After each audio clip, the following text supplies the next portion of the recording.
Hey, what's up everybody? Welcome. My name's Kellen, and I'm so glad that you've decided to join me for a natural movement workout today. So here's the deal. We're going to begin things pretty easy right now. You're not going to need a lot of equipment, just your body and a mat and some open space. So this isn't anything super intense, but there's a few things I want you to keep in mind. From the natural movement perspective, we're always promoting mindfulness. And one way that you can really be mindful and present in what you're doing is by focusing on your breathing and make sure that you're breathing deeply and fully during the movements. The next piece I want you to keep in mind is movement quality. That we're really trying to develop a higher level of skill behind these movements, control, balance, coordination, precision, all of that good stuff. So slow things down, modify the movements so you can execute them well. We want you to get the most out of these workouts, and they're not meant to be beat downs. We're gonna start, like I said, very easy, get you moving a bit, get you exploring some different patterns, and we'll progress later down the line. Again, so happy that you're here to join me, to move a little bit, and all right, without further ado, let's get into the warm-up. We're beginning with our warm-up sequence, so lie on your back and place your hands on your abdomen. We're going to be focusing on some deep breathing, diaphragmatic breathing, or belly breathing. You can place your hands on your stomach, and as you inhale through the nose, feel the stomach expand, and as you exhale, feel that light compression in your midsection. This is just an opportunity to get connected to the breath as a way to stay mindful throughout the rest of the practice. And we're going to tuck the knees and start to rock up and add a reaching pattern. We'll start out with an overhead reach here. Rocking back and letting the ground massage the backside of the body. And then as we come up to a sitting position, reaching the arms overhead. You can reach both arms or alternate reaching one arm. Really put some imagination behind this. Pretend like you're reaching for an object that's just at the end range of your reach. And through this reach, we're going to start to build the stretch in the body. Forward reaches, overhead reaches, lateral reaches, whatever's going to work for you right now, just to start to explore and transitioning out of that rolling pattern into a seated position.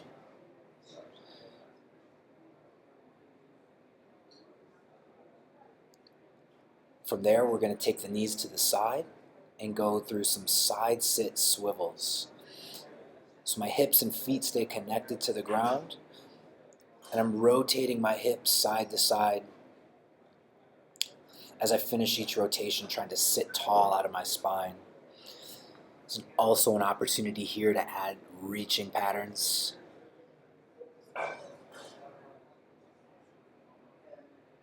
Rotating and reaching around the body, twisting through the spine, whatever feels good for you at this point. But you're just staying mindful of how these movements feel in your body. Noticing if there's any difference on the right and left sides. You can post the hands behind your hips and give yourself support, or go without. Going into a hand and knee position next, and some spinal articulation.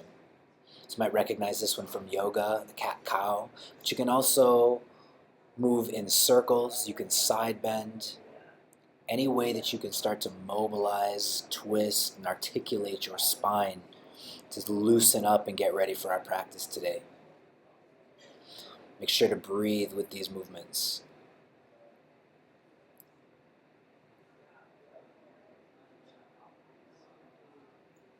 A few more reps here. Any movements that work for you.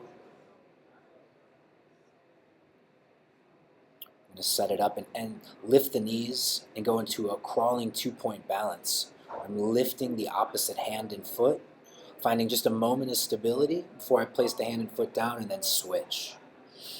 You can start to play around with an extra challenge, extending the arm and leg. We want to make sure that the hand and foot that are on the ground are really strong and keeping us stable. We go from 4 points of support down to 2 points of support. A lot of tension here, but make sure that you're still breathing. Transition to a kneeling position next. I'm going to step forward into a half kneel or a lunging position. And also add a reach as well, adding an extra element of stretch. And realize that from that kneeling position, you can step out in any direction, you can reach in any direction. So it's an opportunity just to start to play around with the variations on this pattern that are going to give you the stretch that feels best for your body on this day. Spend as much time as you want in that half kneeling position. Glide forward. Try to envision keeping your core strong and your spine long.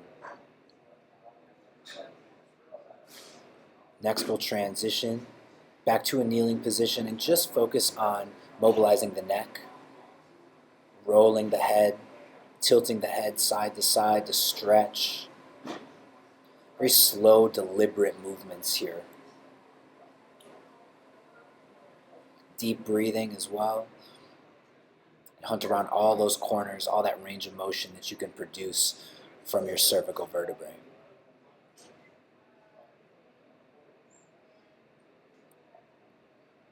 Going to reset next. Stabilize the body and start rolling the shoulders, promoting good mobility through the shoulder blades. Make sure this movement's relaxed. Make sure you're breathing. And then from kneeling, we'll reach the arm up overhead and bend to the side. Start creating some length and some stretch in the side body. Last few reps here. Almost done with our warm-up sequence.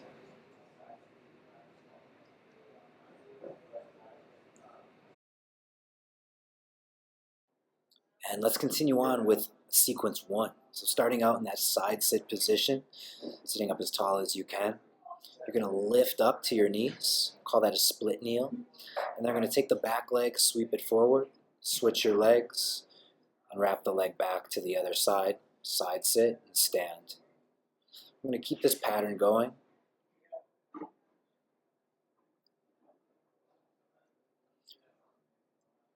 Try to finish the movement strong, find good alignment at the end. Make sure that you're breathing, and use your core to stabilize your body as you move those legs around and change position. A few more reps here.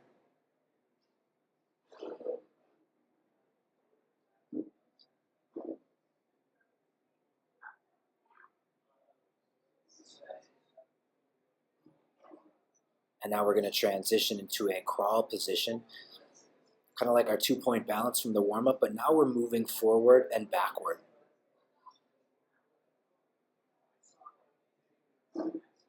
Just about 10 feet or so, and you're going to move backward and forward about 5 times. Try to keep your spine long and your hips and head at about the same level. And you're moving in this contralateral fashion, which just means that the opposite hand and foot are stepping at the same time. Keep breathing. It's a tough one, I know. Hang in there. Keep moving slowly, mindfully. And we're going to transition next to a balancing sit position. And from there, just going to shift your weight from side to side, from hip to hip. Very subtle movements, but seeing if your core can control this movement. Keep your breathing. And then we'll hold it straight on in this balancing V-sit. Deep breaths.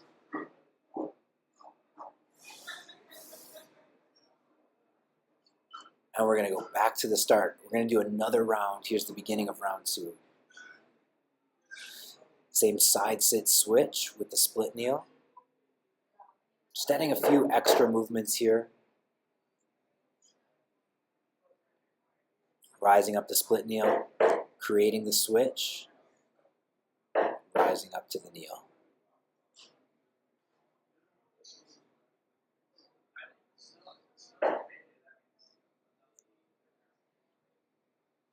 Might go a little bit faster this round, might become a little bit more dynamic and use a little bit more momentum to challenge your core, challenge the strength of your hips. That's great.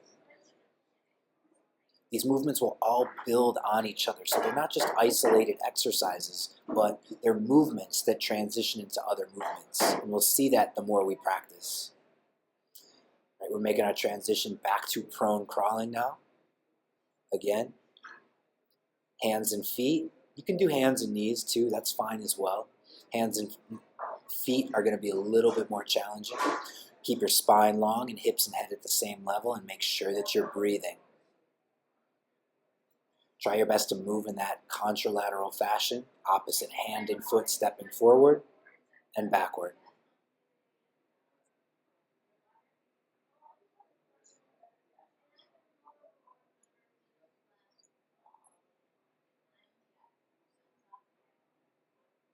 Almost there.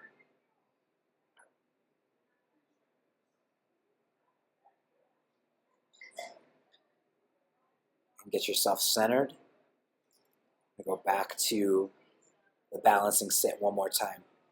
Shifting from hip to hip. Good control, balance, and core strength in this subtle movement.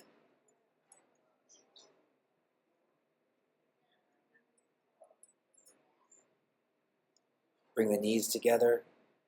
You can lift the legs, great. Really work that core, work those quads.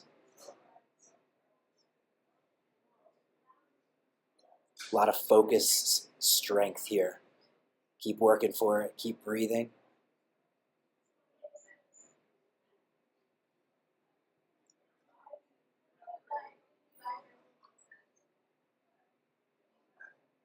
And bring it down, relax.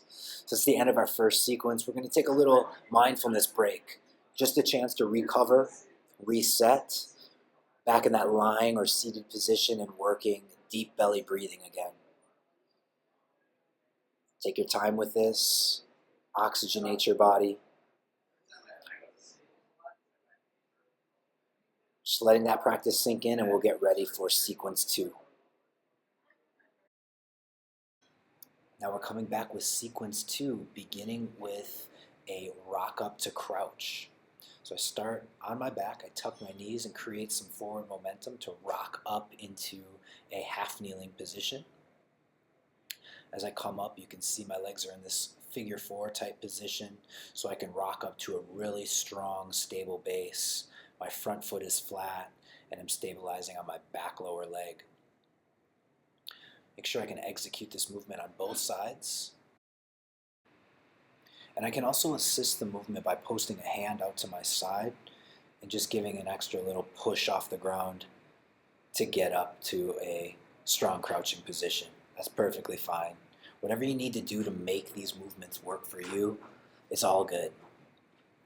Once we get the basic pattern down, that's when we can start playing around, trying different angles and different variations. So the next movement in this second sequence, we're going to be going to a tripod get-up.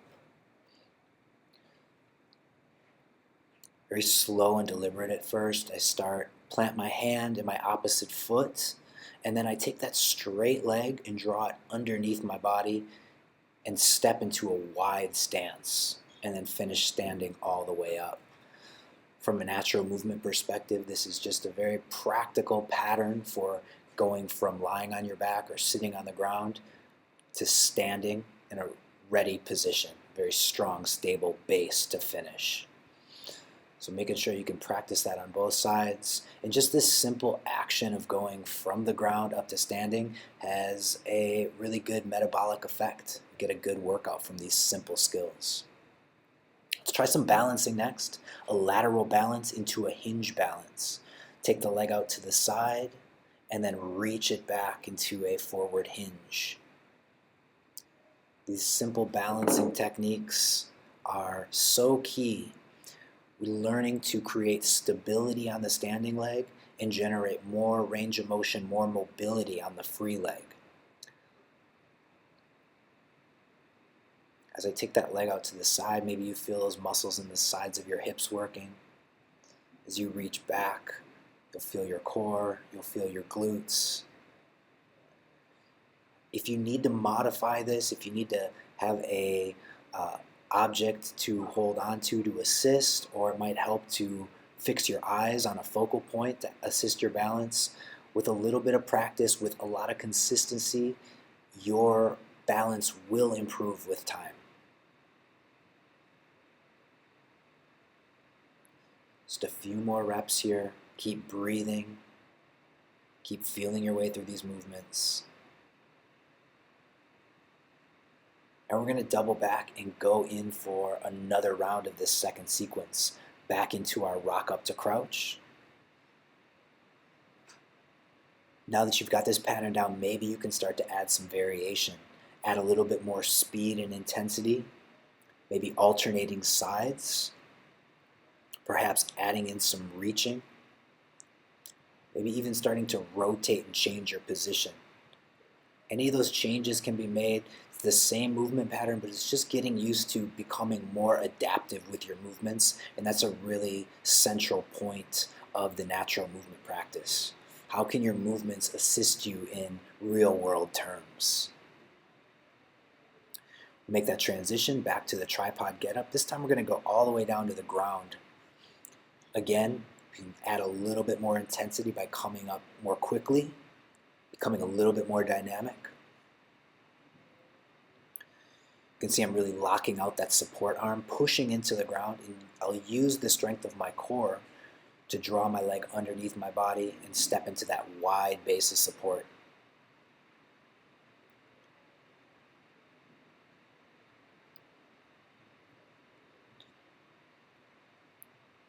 And up to standing, and we're going to go into our last round of balance next. Taking the leg out to the side, really feel the stability and support in that standing leg.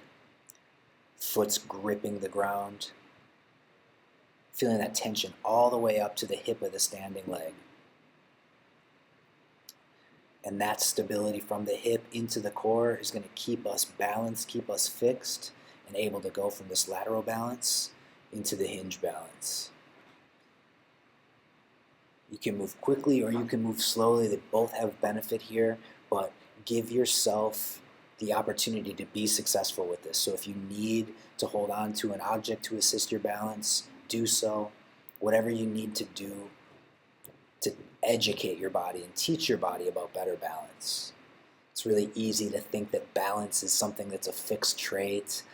We're just inherently bad balancers, but again, be consistent. A little bit of practice every day will help you develop this balance skill so it becomes automatic. And it's there when you need it in real world terms. A few more reps here. Just keep your focus, stay breathing. You can hold these positions, really feel the heat and tension build. And bring it down, relax. Excellent job. We're going to finish our practice up today with just a very simple cool down. Nothing crazy, because we didn't do anything super intense, but just simply a way to seal the practice. So I'm starting with a forward fold. My arms are folded. I'm just relaxing my upper body. My knees are soft, and I'm rotating, tilting my pelvis forward to lengthen my hamstrings. I'm just going to sweep into an overhead reach and then fall into a forward fold several times, coordinating my breathing with this action. Just start to recharge the body with the deep breath. And then we'll come back to our seated position or laying, whatever's comfortable for you. We place the hands back on the abdomen and get back to deep breathing. Just a chance to get back into your body, let that practice sink in, and calm your body down. Bring it back to baseline. Great job today. It was so good to move with you, and hopefully you can get this practice in at least 2 more times this week, and we'll see you in the next video.